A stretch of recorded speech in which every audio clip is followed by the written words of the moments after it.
আসসালামু আলাইকুম। কেমন আছেন সবাই? আশা করি সবাই ভালো আছেন। আজকে আমি আপনাদের সাথে শেয়ার করব অনার্স চতুর্থ বর্ষ ২০২২ এর সাজেশন নিয়ে।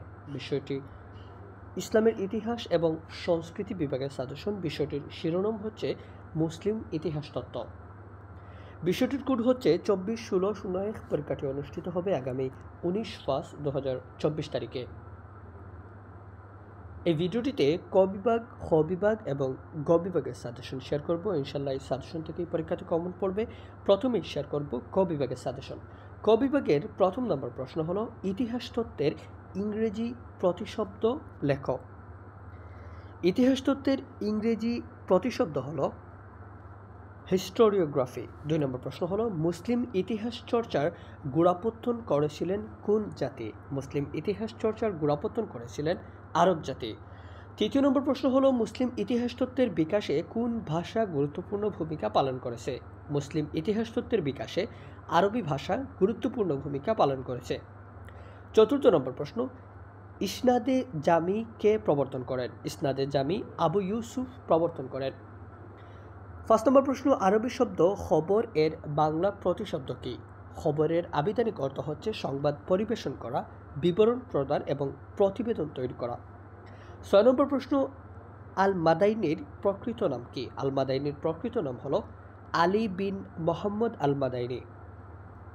৭ নম্বর প্রশ্ন বংশকে আরবি ভাষায় কি বলা হয়? বংশকে আরবি ভাষায় নসব বলা হয়। ৮ নম্বর প্রশ্ন মাগাজি শব্দের অর্থ কি? অথবা মাগাজি এর বাংলা প্রতিশব্দ লেখো। মাগাজি শব্দের অর্থ হচ্ছে সামরিক অভিযান সমূহ। ৯ নম্বর প্রশ্ন কুলজি শব্দের অর্থ কি? কুলজি শব্দের অর্থ হচ্ছে বংশ বৃত্তান্ত। ১০ নম্বর প্রশ্ন আসায়েফ আল মোহাম্মদ ফি তারিখ আল মালিক আল মুয়াইদ কোন ধরনের গ্রন্থ? গ্রন্থটি মুসলিম ইতিহাস বিষয়ক একটি গ্রন্থ। ১১ নম্বর প্রশ্ন উম্মাহ শব্দের অর্থ কি? উম্মাহ শব্দের অর্থ হলো জাতি বা সম্প্রদায়। ১২ নম্বর প্রশ্ন মানাকিব শব্দের অর্থ কি? মানাকিব শব্দের অর্থ হচ্ছে চারিত্রিক গুণাবলী। ১৩ নম্বর প্রশ্ন কিতাবুল তবকাত গ্রন্থটির রচয়িতাকে? কিতাবুল তবকাত গ্রন্থটির রচয়িতা হলেন আল ওয়াকিদি। ১৪ নম্বর প্রশ্ন ফুতুহ আল বুলদান গ্রন্থটির প্রণেতাকে? ফুতুহ আল বুলদান গ্রন্থটির প্রণেতা হলেন আল বালাজুরি। ১৫ নম্বর প্রশ্ন আল তাবারির প্রকৃত নাম কি? আল তাবারির পুরো নাম বা প্রকৃত নাম হলো আবু জাফর মোহাম্মদ ইবনে জারির আল তাবারি। ১৬ নম্বর প্রশ্ন ঐতিহাসিক আল তাবারির অনুসারীদেরকে কি বলা হতো? ঐতিহাসিক আল তাবারির অনুসারীদেরকে জারিরিয়া বলা হতো। ১৭ নম্বর প্রশ্ন আল মাসুদির পুরো নাম কি? আল মাসুদির পুরো নাম হচ্ছে আবুল হাসান আলী ইবনে হুসাইন আল মাসুদি। ১৮ নম্বর প্রশ্ন ওয়াফাত আল আয়ান ওয়া আনান আল জামান কোন ধরনের গ্রন্থ? জীবনী কোষ গ্রন্থ। ১৯ নম্বর প্রশ্ন হলো আবুল ফারাজ ইস্পাহানি কোন দেশের অধিবাসী ছিলেন? আবুল ফারাজ ইস্পাহানি পারস্যের অধিবাসী ছিলেন। ২০ নম্বর প্রশ্ন আরবদের হেরোডোটাস বলা হয় কাকে? আরবদের হেরোডোটাস বলা হয় আল মাসুদিকে। ২১ নম্বর প্রশ্ন কিতাবুল হিন্দ গ্রন্থটির প্রণেতাকে? কিতাবুল হিন্দ গ্রন্থটির প্রণেতা হলেন ঐতিহাসিক আল বেরুনি। ২২ নম্বর প্রশ্ন হলো তুজুক ই জাহাঙ্গীরি গ্রন্থটি কোন ভাষায় রচিত? তুজুক ই জাহাঙ্গীরি গ্রন্থটি ফার্সি ভাষায় রচিত। ২৩ নম্বর প্রশ্ন হলো মির্জা নাথান কে ছিলেন? মির্জা নাথান ছিলেন একজন মুঘল রাজ কর্মচারী এবং বাহারিস্তান ই গাইবি গ্রন্থের লেখক। ২৪ নম্বর প্রশ্ন হচ্ছে মির্জা নাথানের প্রকৃত নাম কি? মির্জা নাথানের প্রকৃত নাম হলো আলাউদ্দিন ইস্পাহানি। পরবর্তী প্রশ্ন দাজুল মাসির অর্থ কি? দাজুল মাসির অর্থ হলো তাজুল মাসির অর্থ হলো বীরত্বপূর্ণ কর্মের মুকুট।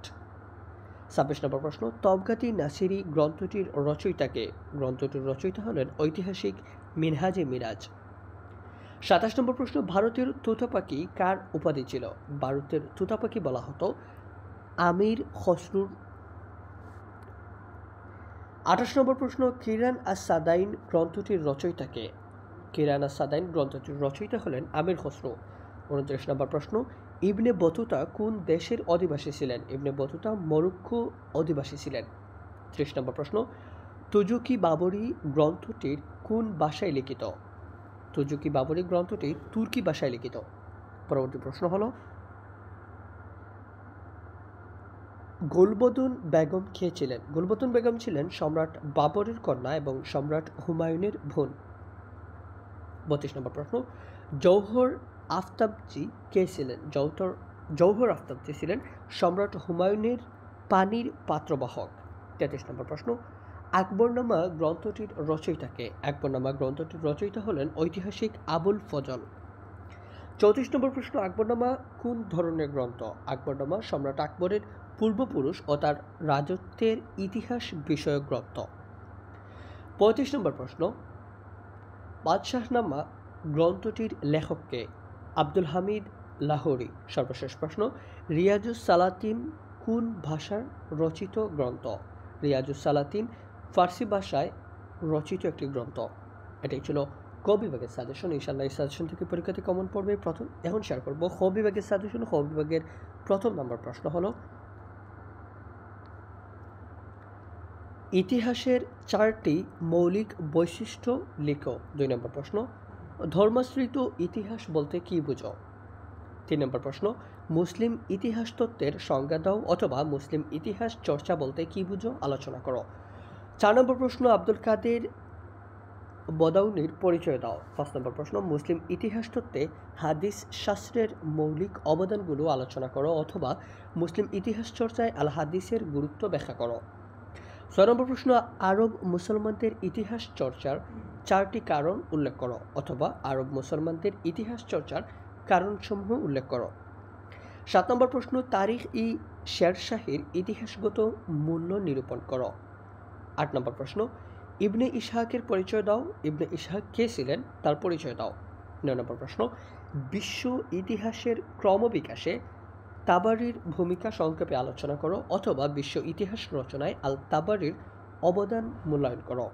10 নম্বর প্রশ্ন, মাঘাজি ও সিরাহ এর সংজ্ঞা দাও অথবা সিরাহ ও মাঘাজি এর সংজ্ঞা দাও। 11 নম্বর প্রশ্ন, মুসলিম ইতিহাস লিখন শাস্ত্রে মাঘাজি সাহিত্যের গুরুত্ব আলোচনা করো।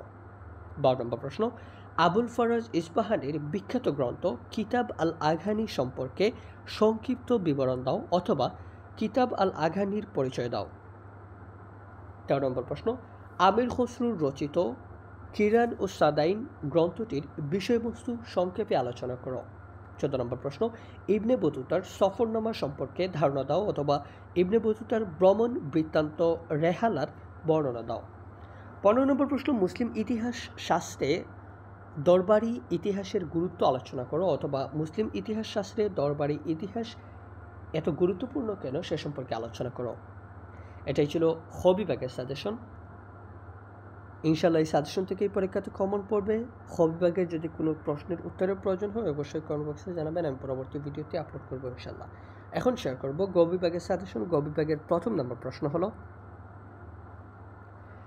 বাংলার ইতিহাসের উৎস হিসেবে মির্জা নাথানের বাহারিস্তানি গাইবির গুরুত্ব মূল্যায়ন করো।